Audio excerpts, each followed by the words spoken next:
Welcome back to Crunch Time, and we're here in the kitchen, my favourite place to be. Sian, Edward, it's good to have you here for an odyssey, one would say, akin to Perseus slaying Medusa. Oh, there it is. Thank you. I thought that was a good time to bring it in because learning how to cook the perfect steak is one of the most important skills as far as I'm concerned in the kitchen.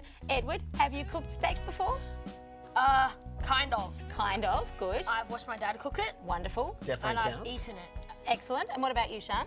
No, I just see my dad cook it on the barbecue. Wonderful, excellent. Well, watching is a great place to start to learn, and when it's time to actually apply your skills, get a grown-up, because hot or sharp means grown-up eyeballs. So in this case, Nick is the grown-up eyeballs, yes, and he's going to watch this pan which has been heating.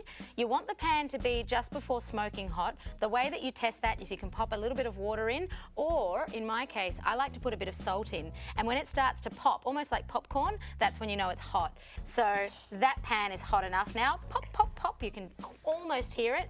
We're ready to pop it in. Can we season the meat there, Alice? You can. The reason I don't season the meat, the reason I season the pan is for two reasons. One, if you put salt on the meat too early, it draws the juices out and it can actually dry the meat out. Yes. The other reason is because this salt in the pan actually helps the meat create a lovely crust. So you pop that on top. Check this out. Just a shame you can't eat the pan afterwards. Yes, but the salt actually, I see ye of little faith. The salt actually sticks to the meat. So there we go, that one's gone. And we can leave that alone. There are different schools of thought with flipping, not flipping. I'm going to flip this every 30 seconds, and it's going to take about 2 minutes aside for medium rare.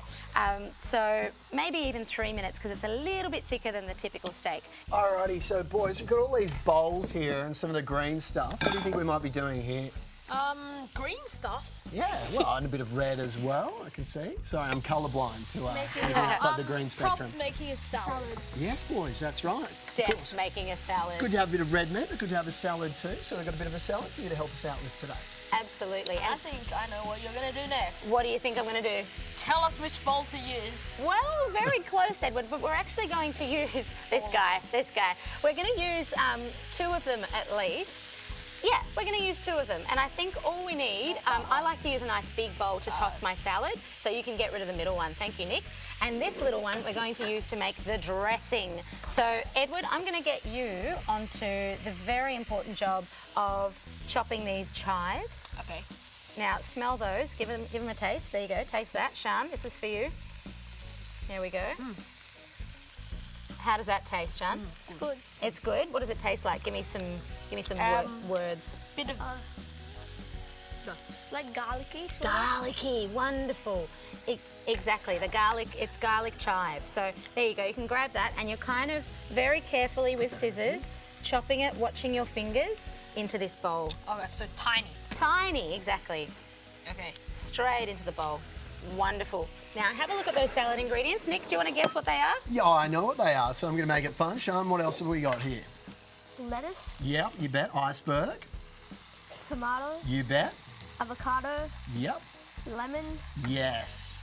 That's for the dressing though. capsicum, You bet. and cucumber. Nice, let's chuck it all in there. Get amongst it from a height. Wonderful. I like to season the bowl, but we'll just put it straight in there and season afterwards. Yes. Speaking of seasoning, all of those ingredients are going in. You've got lovely different shapes, different textures, colours. When you're making a salad, colour, texture, shape makes a difference. Now, Nick, I'm going to get you right onto that dressing. Could you pass some olive oil, salt and pepper down? They're always good ones, aren't I they? certainly can. Now, what I'm going to get you to do is put the salt and pepper in with the lemon juice before we add the olive oil. Sean, So, salt and Sean, pepper me up, man. crack of each. Nice. And the reason that we do that is because the olive oil actually won't absorb the salt and pepper the way that the lemon juice will. So that's what we want to do. How's that steaky coming along there? Steak's coming along well, all of it. Thank you All very the much, chives. Edward. The steak's coming along well. You can see I'm looking at the heat control. I'm keeping the handle of the pan away from the outside because you don't want someone walking past and bumping your lovely steak. This on top of the steak, this is really important. I want you to have a really nice close look at this. This is called the Maillard reaction, and that's the proteins in the meat reacting with the heat. and that's what gives you that lovely golden brown. It makes the meat really lovely and sweet, and it looks good as well. Alice, I tend to use a lot of Maillard technique in all of my cooking, but usually it just looks like it's burnt. Very true. There is a fine line between burnt and caramelised. In this case, that's why we're monitoring it. Now, there's a bit of olive oil action for the Who wants to dressing. make the oil dance? Send it in. Get it in there. Okay. Don't be shy with that oil. Yeah. In here or here? In there, wonderful. From a We're- height. We're It's a going to lot more make fun the if you go from a dressing height. separately, and then we're going to add it to the salad. Lovely work. You've done that before. Really good.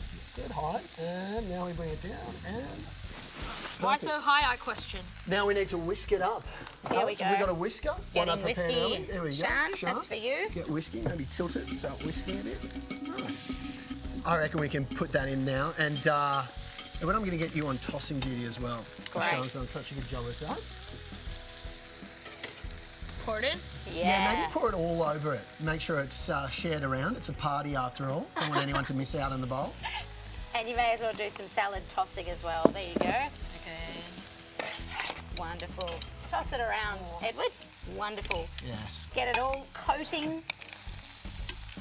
Good stuff. And of course, we've got the recipe on the website too. If you want a few inspirational tips as to what you might put in your salad or how to season your pan effectively. You can Yeah. find that on the website too. Brilliant.